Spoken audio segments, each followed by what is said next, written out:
last class, the agricultural age to the industrial age to the information age.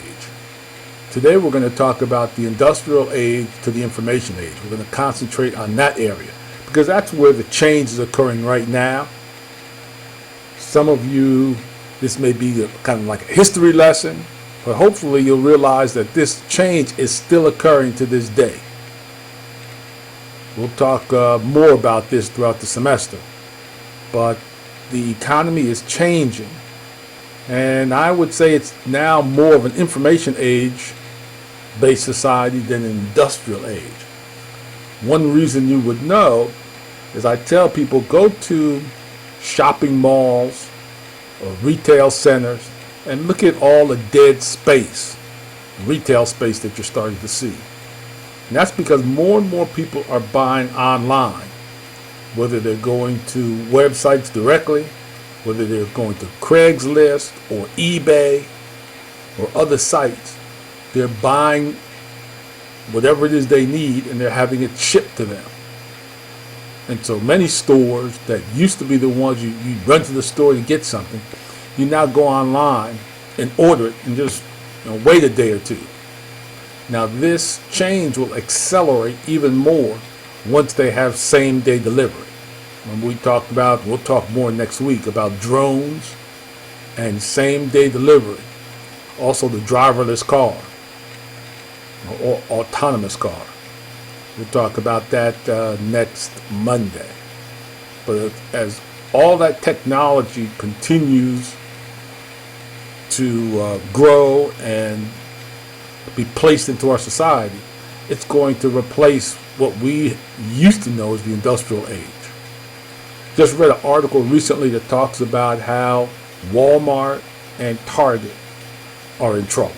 I talked about that a little bit, but they're also in trouble as this information age begins to overtake some of the big retailers that are out there. But let's get into this. The main difference between this industrial age and the information age is that we're moving from an analog society to a digital society. So let's define analog. Analog is related to or being a mechanism in which data is represented by continuously variable physical quantities.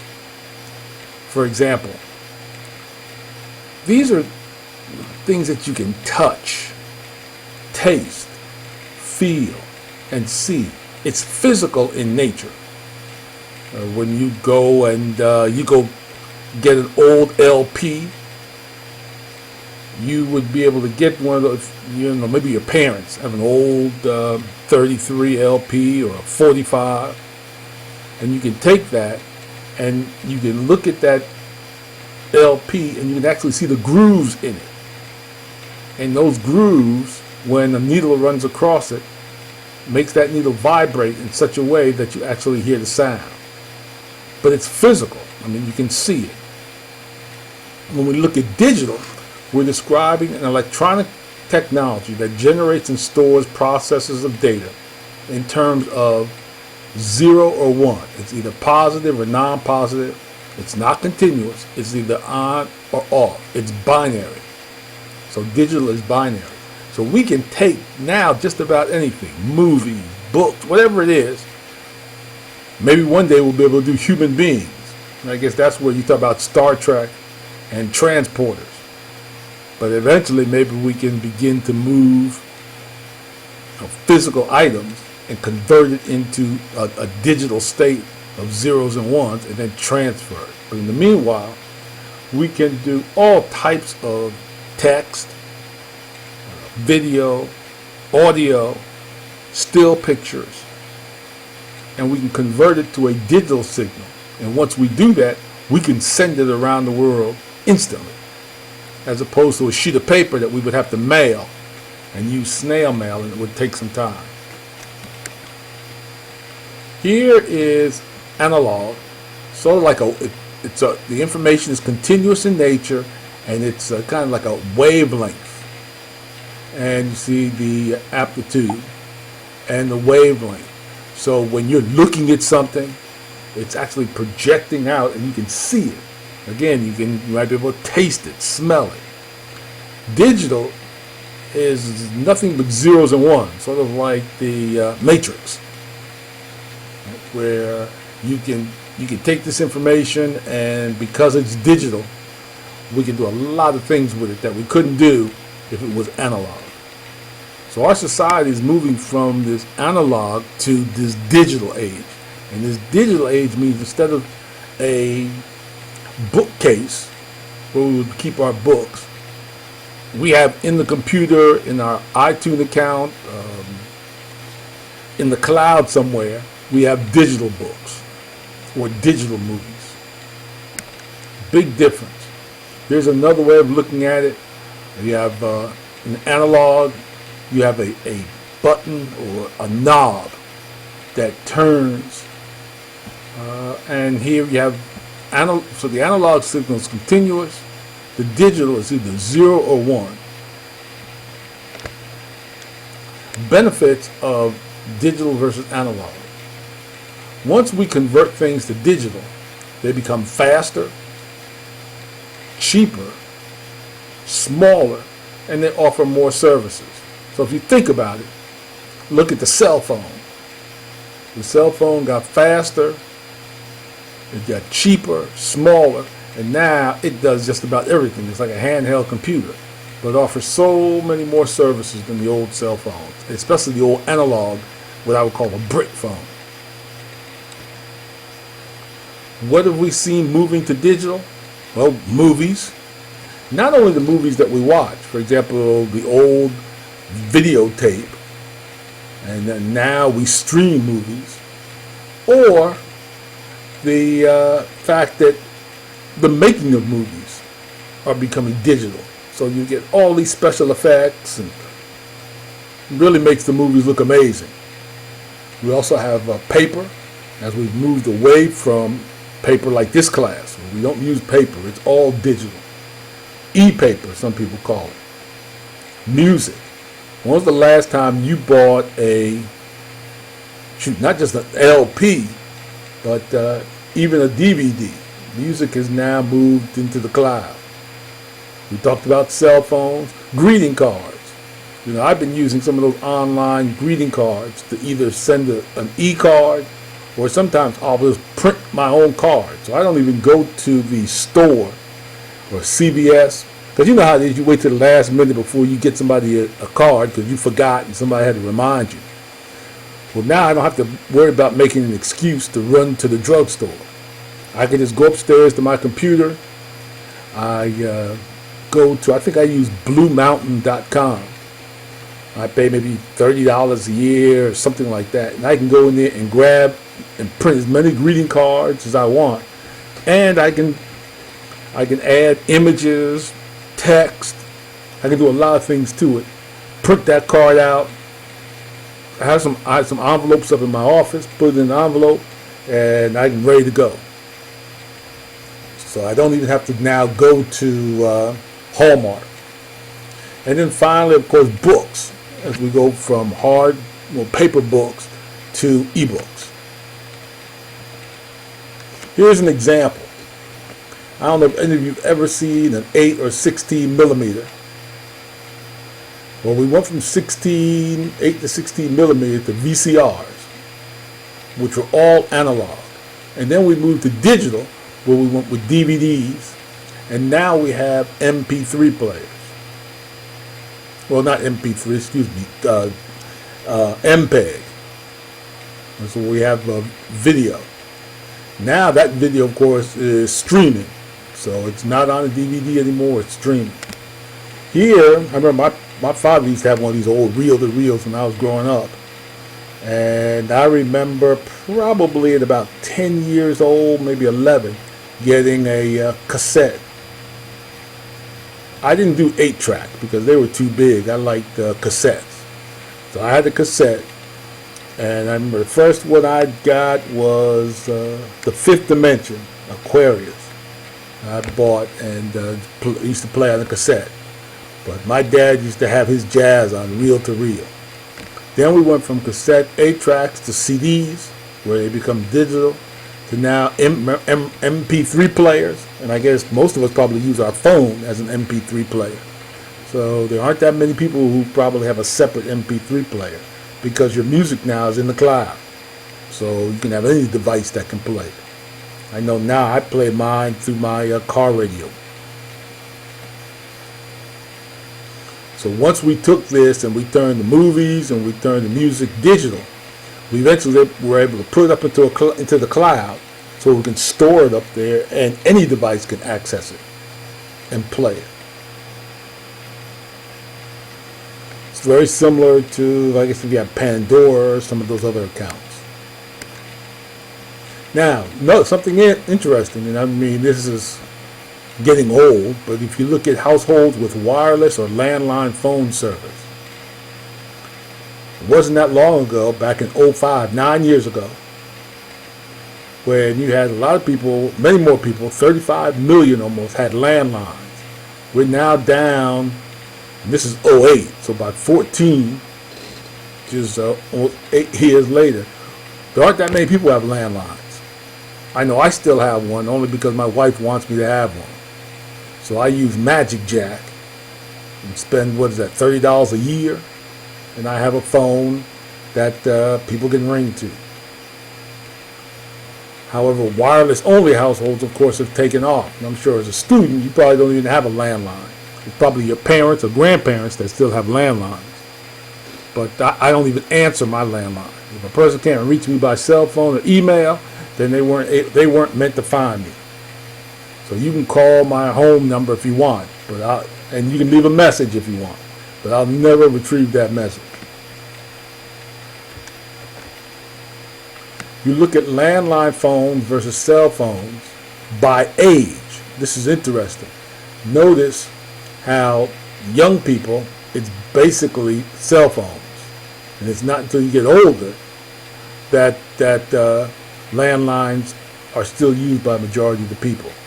Again, this probably, let me see about getting that updated, because I suspect that you now have 18 to 29 and probably 30 to 49 cell phones are greater than landlines. But when you get to 50 and greater, even these numbers may be a little tighter, may be closer, but you still have more older people in my generation that still have landlines, because that's what they grew up with. When we look at this move from the industrial age to the information age, you can see the impact that it's having. Let's take office space. I had mentioned earlier that back in the year 2000, 14 years ago, I used to have a large office space with 10 or 12 employees. We used to be in an office building, and we had high overhead costs. Remember I mentioned that my rent was about $3,000 to $4,000 a month. I was paying probably $700 a month for internet access. I was paying hundreds of dollars a month for paper. I was spending $600 a month for a copier. So my overhead was high, and we had limited access because, I mean, we're in Atlanta. We were over there by Camp Creek Marketplace before it was built. That's why we moved out there, because it was kind of out in the middle of nowhere, and there wasn't any traffic. So we had limited access, and we were locally based. For the most part, we did work that was local. Because of the new information age, by 2006, well, in 2004, I shrunk the office quite a bit and sent everybody home. So they worked from home. And my secretary, we went from 3,000 square feet to 300 square feet, just a big room. And my secretary would come into the office. Eventually, I told my secretary, why don't you just come into the office 3 days a week? Tuesday, Wednesday, Thursday. And on Monday and Friday, work from home. And about a year or so later, I shut that office down and we all started working from home. But in the meanwhile, people still thought I had that office space. We'll talk about this later on, but you can basically move your business into the cloud, yet as people interact with you, they still think you're in the same place. But by moving it into the cloud, I lowered my overhead charge. So my operating costs really went down. That $3,000 to $4,000 a month in rent went away. That $600 or $700 a month for internet went away because everybody got their own broadband at home. The copier that I was spending about $600 a month, I donated that copier to Morehouse and I just paid it off. It also increased efficiency, so we became really efficient, and it gave us global access.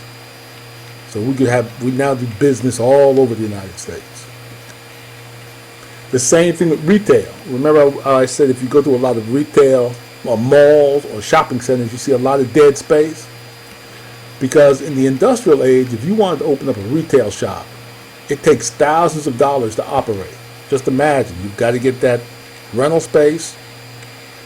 You've got to build out what we call the leasehold improvements, meaning put up walls, paint, furniture, whatever it is you have for your retail space. Of course, you got to build that space out. And you're basically going to reach a local market.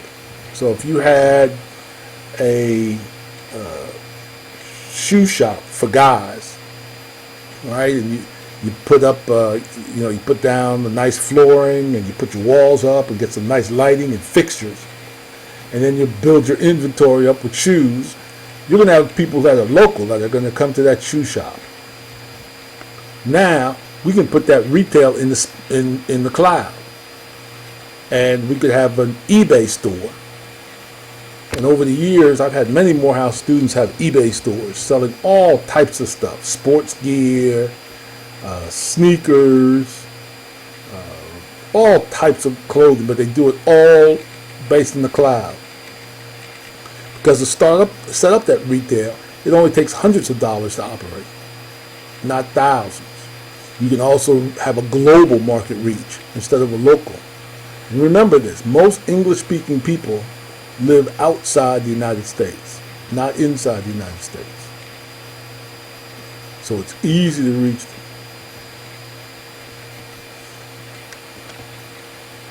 Basically, we're going from mass production, from the industrial age, to what we call mass customization, meaning we have websites where you can basically design your own sneakers, right, or your own shirt, or your own clothes, or your own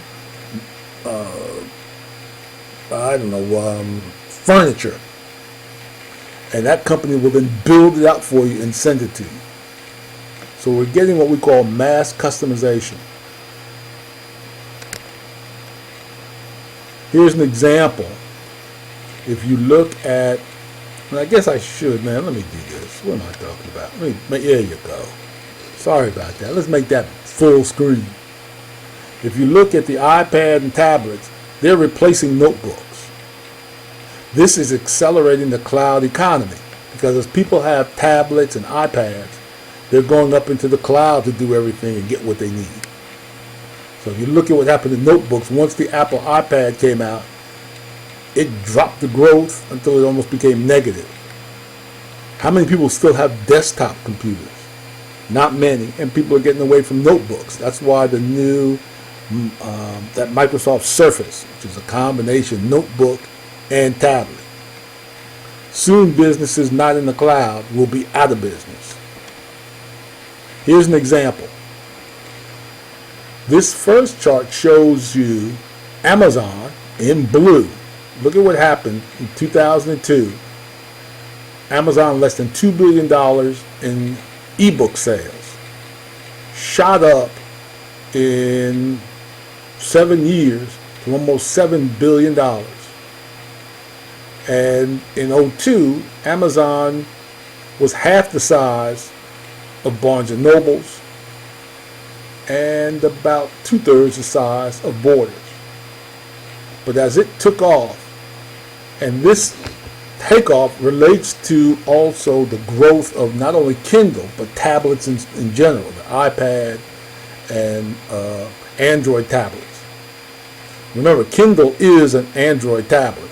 It has a couple of other software features, but it's basically Android driven. Amazon eBooks put Borders out of business. As you know, Borders is now gone. Barnes & Nobles has been able to hang in there because Barnes & Nobles did something, and we're going to see this in a couple other areas. Borders decided that when the e-book started taking off, Borders decided not to join that. They said that we have stores, we sell paper books, that's our bread and butter. We don't want to get into the e-book business because we don't think it's going to be that big. Borders, Barnes & Nobles in the meanwhile, came out with the Nook to compete with the Kindle. The Nook is also an Android tablet, basically, and tried to compete. And because of that, Borders is still hanging in there. Now, if you notice, they're closing stores all over the place. A lot of the stores I used to go to, Camp Creek Marketplace, Fayetteville. I think they still have that Borders over on Peachtree Street, I believe. But a lot of Barnes & Nobles are going away. Of course, all the Borders are gone. So this is something I want you to realize. When these companies face this change, what we call a paradigm shift, where new technology comes in and has a negative impact on business, those businesses have two choices. Either ignore it or try and absorb some of that new technology themselves. It's difficult to do, but if you ignore it, you're going to go out of business. If you try to absorb it, you might be able to hang in there. And the reason is, both of these companies felt that ebooks were going to take away from their core business, which is paperback books and bookstores. And they'll say, like Borders, we don't want to take away from our bookstores. But realize the ebooks are going to do that anyway. If you don't do it, and your competitor is going to do it. If your competitor does it, you're going to be out of business, like Borders. If you do it, then you just have to streamline yourself and you might be able to hang in there. So this is a big, this example is what industries are going through and companies are going through every day right now. If we look at ebooks versus paperback books, look at book sales, which were trending down. But ebooks began to tail and then jump once that iPad came out. Because the iPad, the Kindle, and the Android tablets finally provided a device for people that was inexpensive to read those ebooks. Now, I was always a paperback guy, but eventually I've been buying my books through my Amazon account. Just download it because it's so easy. While I'm thinking of it, remember, you're supposed to have an Amazon account or a Kindle account because I'm going to need you to download some books later on. So Amazon pressured brick and mortar stores into bankruptcy for Borders or change for Barnes & Nobles.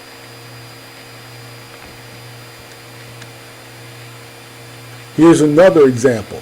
Store-based DVD rentals are being replaced by internet delivery systems. We all know that now. But look at where Blockbuster was. $6 billion in revenue back in 2004 versus Netflix, which was less than $1 billion. It's about $500 million, 500 million. And again, within 6 years, look at what they did to Blockbuster. And basically, Blockbuster went into bankruptcy. They were bought out by one of the satellite companies. And then basically they closed all the stores. So Blockbuster is no more. I don't know if they're still streaming video, but Netflix has built their brand and they've taken over. So now Blockbuster, within 6 years, their sales went from $6 billion to zero, while Netflix came from a $500 million to 2.2 or 2.3 billion. So if you were graduating from Morehouse or graduate school, and you were looking for a company that you wanted to work for, would you work for Blockbuster or Netflix? I bet you back in '04, you would '04, you'd say, I want to work for Blockbuster. I'll be a manager or a regional manager. The smart move was to understand the technology and say, I'll go work at Netflix, even if I have to start at the bottom. Isn't that Drake movie, started at the bottom to the top, whatever that is. So anyway, by going to Netflix, you'll still have a job. Now there's a video I would like for you to watch related to this. When you get a chance, watch this video. I'll just keep going here today, right now. Here's another thing. Here we're looking at Blockbuster versus Netflix versus Hulu. Oh, it's Dish. Dish is the one. They bought Blockbuster. Right? They bought Blockbuster out of bankruptcy in 11.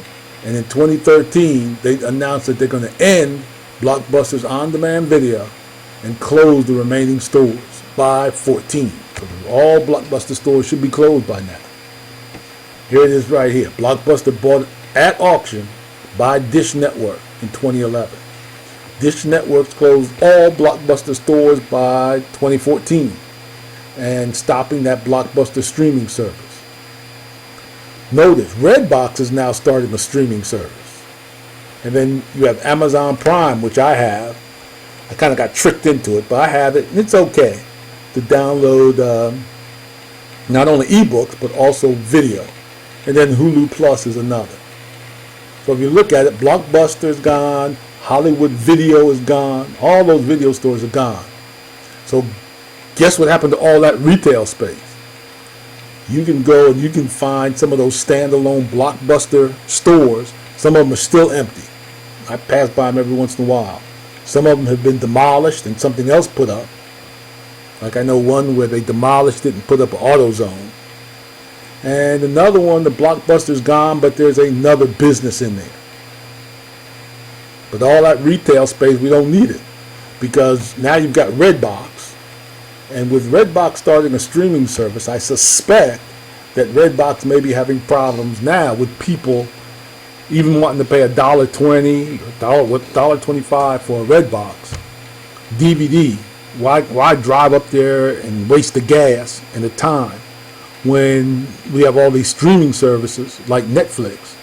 We'll just pay, what is it, $8, $11 a month, and we can watch whatever movies we want. So Redbox may be in trouble too. I suspect Redbox, those boxes are. People get away from having to go take those DVDs, even from those red boxes. If we look at the current video market, this is 2012 to 13, you'll see, and this is some new information I just added last semester, but you'll see what's going on in terms of Netflix. We're seeing the growth of this video on demand stuff. Dish is trying to get into the business, and that's probably why they bought Blockbuster. DirecTV is trying to compete. Time Warner is going down, and well, this is DirecTV. Comcast is down and trying to come up. Notice Comcast wants to buy Time Warner, and one reason is they want to try and get big enough to try and catch up to Netflix, which is really taking off, especially if you look at some of that new basically content that they're coming up with. So all these players want to try and deliver video to you on demand. Also, Netflix and Comcast signed a deal to ensure fast delivery of Netflix service to Comcast customers.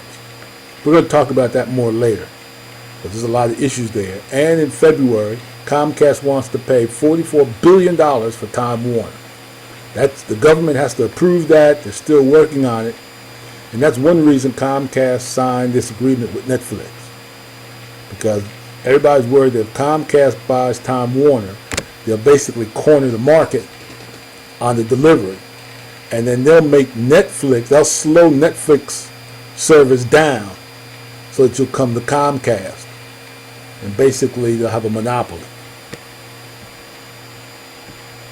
So this is still shaking out. You got 1, 2, 3, 4, 5 players. I would suspect Time Warner and Comcast, they might join, just like DirecTV and Dish might join, but I suspect it'll be a little different. Whoops, sorry about that. Let's go back. I would not doubt. Daggone it.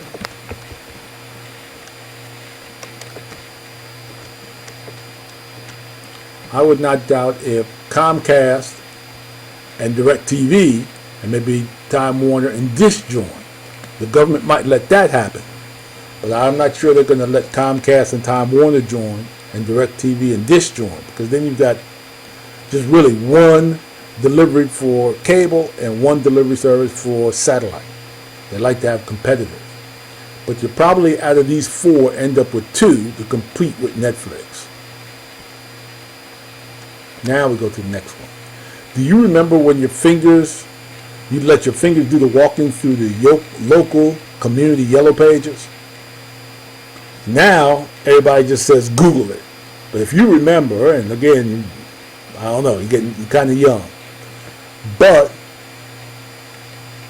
this red line represents the yellow pages.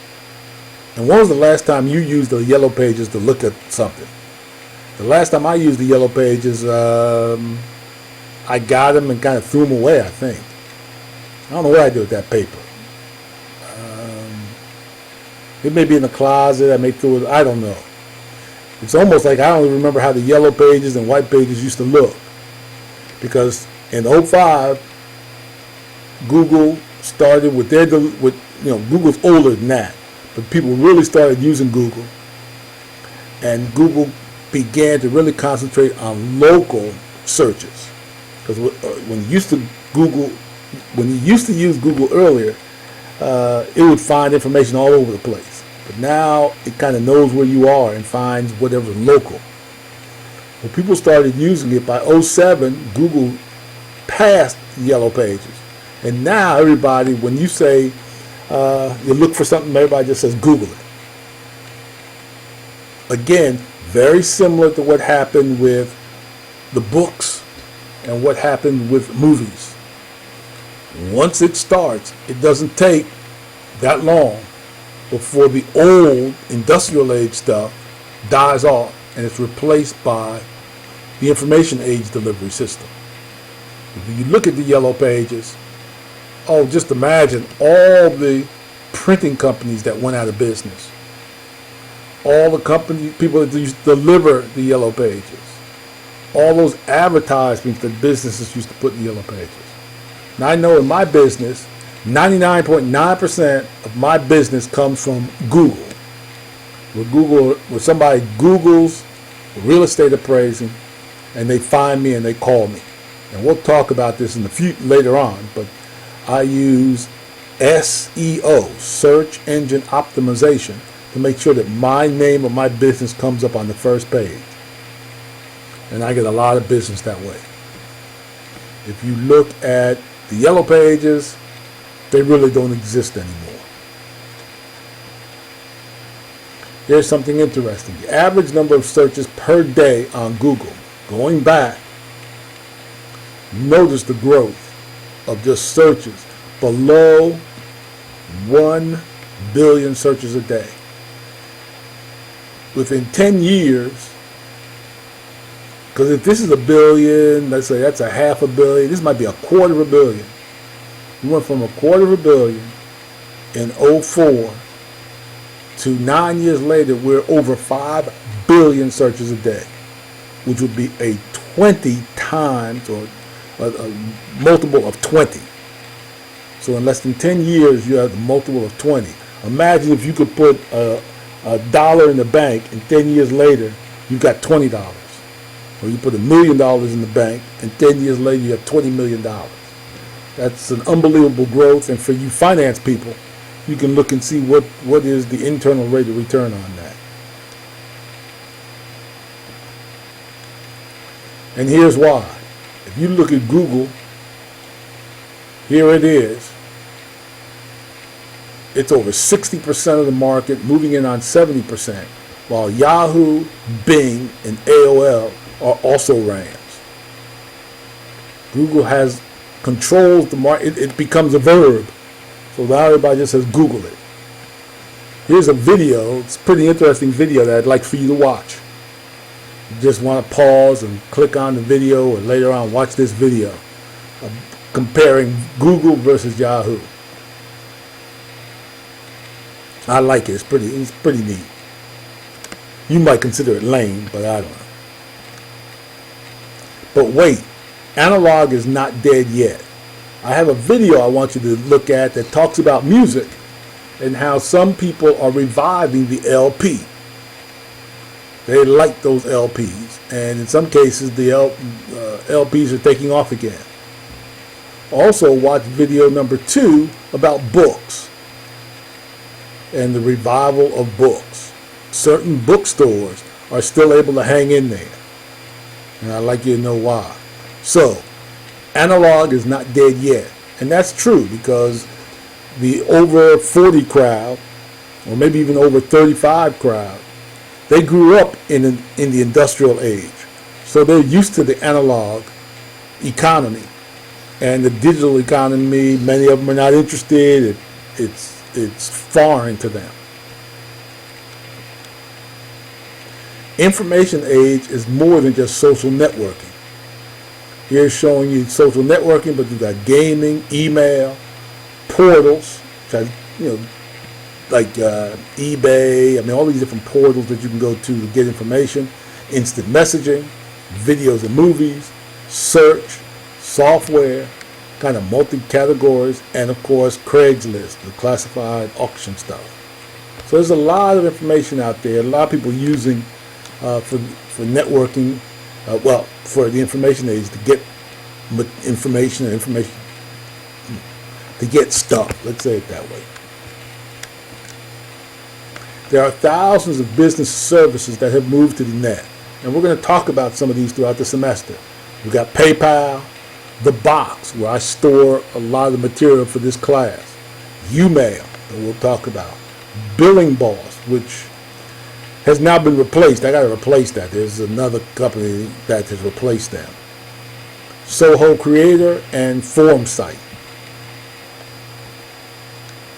The industrial age businesses operated from a fixed location, but the information age businesses are mobile. They're in the cloud. They're cheaper. They offer a lot more services, and it allows you to basically live anywhere, as opposed to when we were in the industrial age.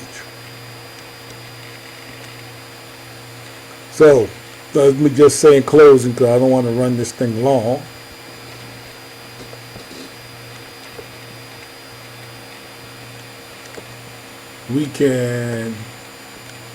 I've got these videos that I'd like for you to watch. The exam will be set up or activated tomorrow. Not tomorrow. Yeah, today's Monday, so it'll be activated Tuesday, and it'll be good all the way until Sunday. I'm not going to cut it off in case some people like to take their exams on the weekends. So you'll have time to get it done. I'll have that exam up there. But you'll see where it says watch videos. There's probably about 4 or 5 of these. I want you to watch them. There will be articles about them. And not articles, but I may have some questions related to some of those videos. So you can watch those videos now, I recommend.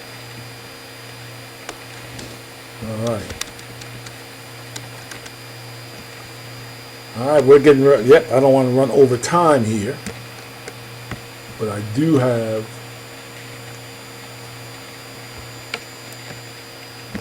let me go back to the beginning.